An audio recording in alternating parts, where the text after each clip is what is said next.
U.S. Secretary of State Mike Pompeo on Tuesday urged all countries to be transparent and honest as they grappled with the coronavirus pandemic, a thinly veiled swipe at China, which reported no deaths from the illness for the first time since the outbreak began.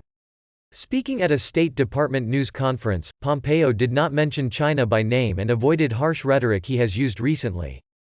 He has previously accused Beijing of covering up the scale of the outbreak in the early days and not sharing accurate data with the rest of the world.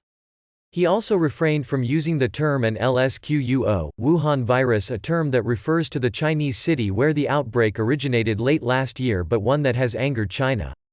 Pompeo was asked if he dropped the controversial phrase to ease bilateral tensions. In his answer, he did not mention China or Beijing but said all countries have an obligation to provide accurate and timely data to help the world learn more about the virus. We have an expectation, that expectation is that every country will do that in the same way. Every nation, be they a democracy or not, has to share this information in a transparent, open, efficient way, Pompeo said.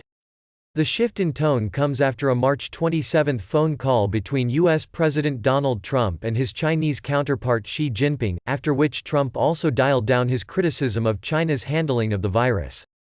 Prior to the call, Washington and Beijing had been locked in a war of words for weeks. China has insisted that it has been open and transparent about the coronavirus epidemic in the country and sharply criticized U.S. officials who cast doubt on China's disclosures. The World Health Organization became a Trump target on Tuesday, as he accused it of being too focused on China and of issuing bad advice during the coronavirus outbreak. On Monday, mainland China reported no coronavirus deaths for the first time since the pandemic began and a drop in new cases, while Wuhan was set to lift its more than two-month-long lockdown on Wednesday.